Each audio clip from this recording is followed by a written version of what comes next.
মা মুন্নি আক্তারের দুই সন্তানকে নিয়ে বেঁচে থাকার সংগ্রাম যেন বলে দেয় জীবনের যুদ্ধ কতটা কষ্টের হতে পারে। দুধের বয়সের ছোট্ট নিষ্পাপ দুই বাচ্চাকে ফেলে গেছেন নিষ্ঠুর বাবা।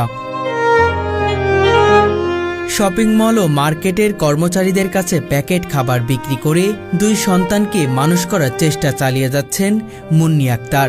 আমার বাচ্চাদের আব্বু নেই, উনি হচ্ছে 2023 সালে উনি চলে গেছেন। উনি কোথায় গেছেন এখনো জানি না। তো ওনার দুইটা ছেলে, একটা ছেলে একটা মেয়ে আছেন। একটা ছেলের বয়স হচ্ছে 10 বছর, মেয়ের বয়স হচ্ছে 4 বছর। তা আসলে আমি তো মা, আমি তো পারবো না আসলে একটা বাচ্চাকে ফেলে চলে যেতে। উনি তো পুরুষ, উনি পারছেন। ভোর থেকে রাত পর্যন্ত একটানা পরিশ্রম করে চলেছেন তিনি দুই সন্তানের মুখে হাসি ফোটানোর জন্য। আমি চাচ্ছি আমার বাচ্চারা দেখে মানুষের মতো মানুষ করে ওর পরিবার ওকে শুধু একটা বুঝিয়ে দেওয়ার জন্য যে আমরা নারী, আমরা কখনো ছেড়ে যাওয়ার মতো না। তার প্রতিটি প্যাকেট খাবারের ভেতর লুকিয়ে থাকে এক মায়ের ঘাম আর মমতার ছোঁয়া। নারী হয়ে যে মনে করেন যে খাবার সাপ্লাই করতেছে, আর খাবারটা খুব ভালো, খাওয়ার অনেক টেস্ট, আমরা সবাই খাইতেছি। আজকে মনে করেন যে 7-8 মাস ধরে দিচ্ছে 100টা, আমি তো খুব খাওয়ান ভালো। এমনি আমরা যেভাবে মনে করেন হোটেলে গিয়ে খাই এরকম তৃপ্তি করে খাইতে পারি না। মা মুন্নি আক্তার এক মুহূর্তের জন্য সন্তানদের চোখের আড়াল হতে দেয়নি।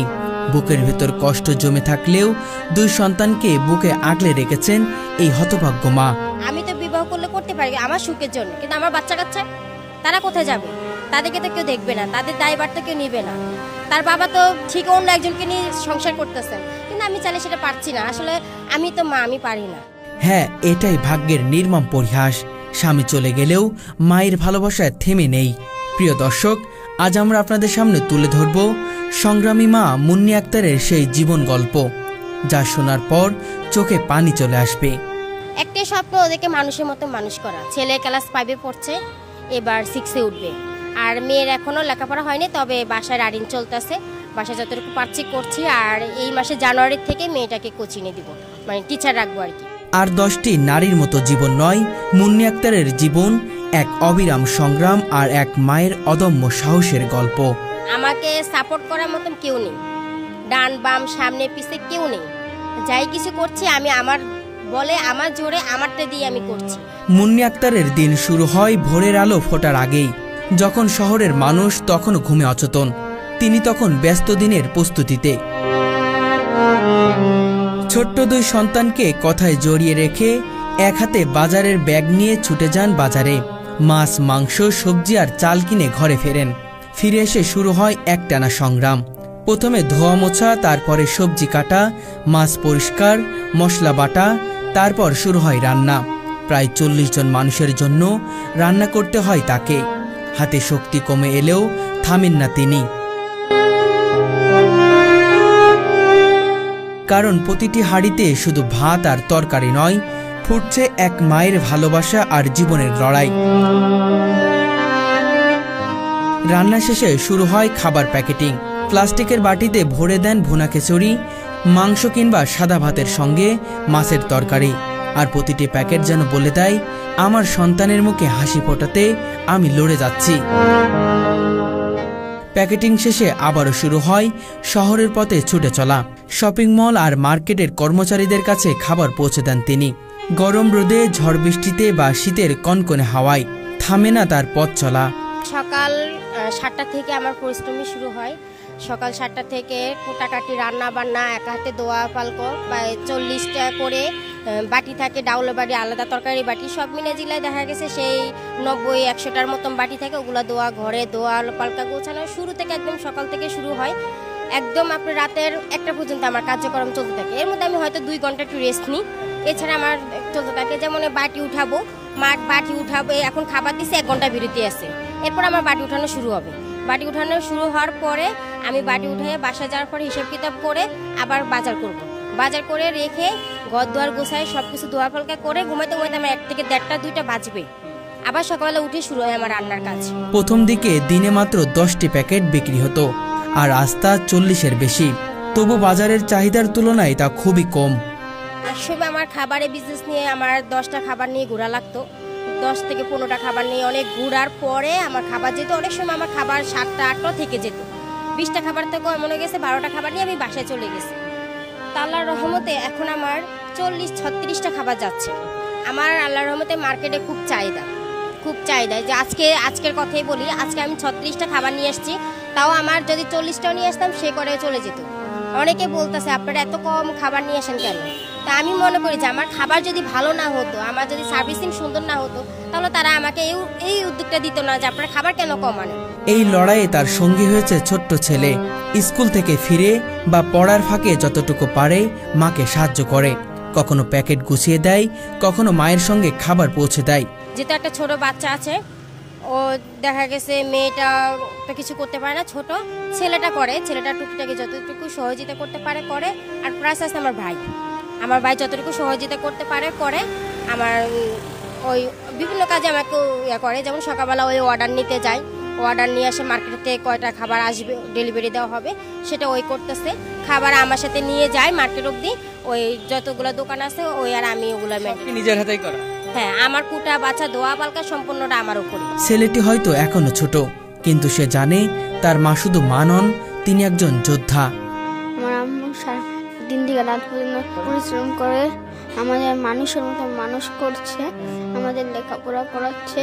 আমার বাবা তো আমার থেকে চলে গেছে, কিন্তু মা তো আমাদের ছেড়ে নেই। আমার মায়ের প্রতি রয়েছে ভালোবাসা, সবাই আমাদের জন্য দোয়া করবে। কিন্তু এই লড়াইয়ের পেছনে লুকিয়ে আছে অনেক অশ্রু। বহুরাত তিনি একা বসে কেঁদেছেন। মনে পড়ে যায় স্বামীর সেই তিরস্কার, তুমি আমাকে ছাড়া কিছুই করতে পারবে না। কিন্তু মুন্নি আক্তার প্রমাণ করেছেন একজন মা চাইলে অসম্ভবকেও সম্ভব করতে পারে। যখন ওর বাবা চলে গেছিল তখন আমাকে বলছিল যে আমি ওনাকে ছাড়া কখনো চলতে পারবো না। আর ওর বাবা চলে যাওয়ার পরে বুঝতে পারলাম এই পৃথিবীটার মানুষের আপন আর পরের মুখটা যখন চিনতে পারছি, তখন থেকে আমার মনে একটা জিদ ধরছি, যদি ভবিষ্যতে কিছু না করতে পারি তাহলে আমি যে পর্যন্ত না করতে পারবো আমি আমার নিজের হাল ছাড়বো না।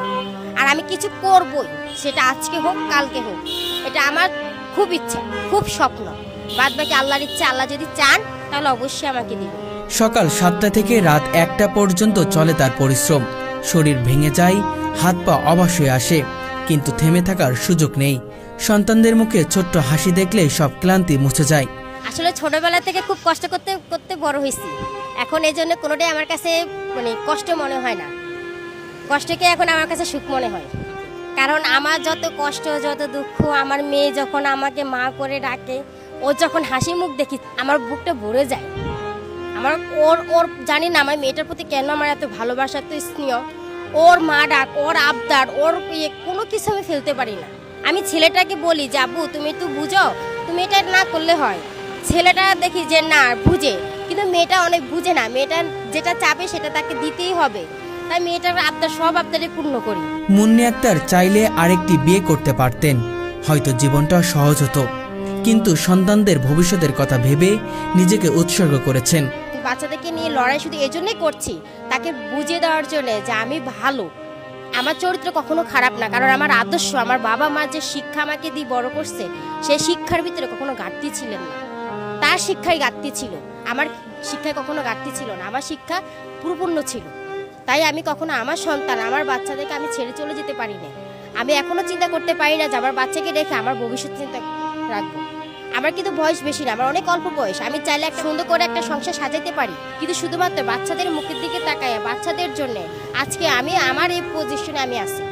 আমি চাচ্ছি তাকে তার 2 বাচ্চাকে মানুষ করে তাকে বুঝিয়ে দেওয়ার জন্য যে দেখো তুমি যে মিথ্যে কলঙ্ক দিছো আমাকে, সেই মাথায় আমি নিয়েই তোমার বাচ্চাকেও মানুষ করছে। আমি নিজে আমার চরিত্র নিয়ে আমি সৎ পথে আছি, অসৎ পথে না। জীবনে যতই অভাব আসুক কখনোই খারাপ পথে হাঁটেননি। সবচেয়ে অবাক করার বিষয় হলো যা উপার্জন করেন তার কিছু অংশ তিনি ব্যয় করেন মানবতার কল্যাণে। এই অর্থ দিয়ে হচ্ছে আসলে আমি মানবতার কল্যাণে যারা এই দেশে যে পরিস্থিতি গরিব অসহায় যে মানুষগুলো আছে, এদিকে আমি আমার দিক থেকে সাধ্যমতো চেষ্টা করি সহযোগিতা করার জন্য। আমি করি যতটুকু পারি, আমি আমার দিক থেকে করি। মুন্নি আক্তারের জীবন আমাদের শেখায় ত্যাগ আর সাহসের অন্য নাম মা। এই সমাজের উচিত মুন্নির মতো সংগ্রামী নারীদের সম্মান করা, তাদের পাশে দাঁড়ানো, কারণ তারা শুধু নিজেদের সন্তানকে বাঁচান না, আমাদের শেখান জীবনযুদ্ধে হার মানা নয়, লড়ে যাওয়ায় সত্যিকারের সাহস। পুরুষরা তো সচরাচর সরাসরি যে কোনো জিনিসেই ইনভলভ হতে পারে, নারীরা পারে না।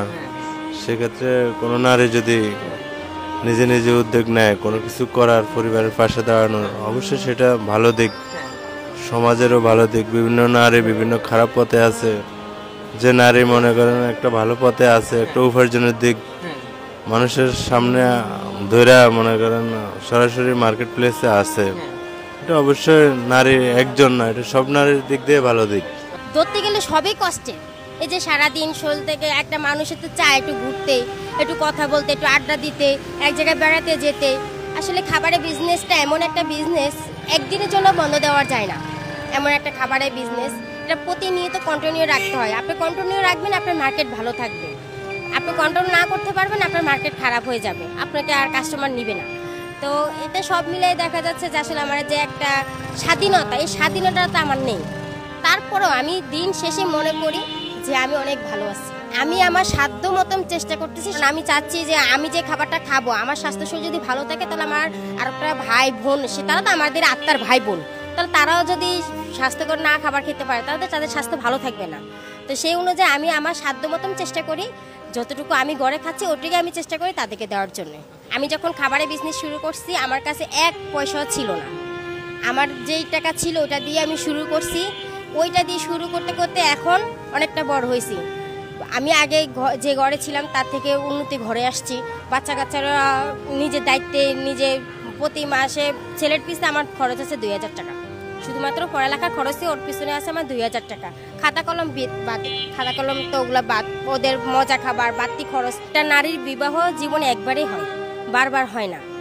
আর আমার কথা হচ্ছে কোনটা, যে আমার বিবাহ করার কোনো ইচ্ছে নেই। কারণ পুরুষ সবাই এক যেমন ভালো না, আবার সবাই খারাপও না, সবাইকে এক পাল্লা মাপা যায় না। কিন্তু আমার কাছে মনে হয় না যে বিবাহ করলে আমার বাচ্চা আমার দিকে সে দেখবে, যে ব্যক্তি আসবে সে দেখবে।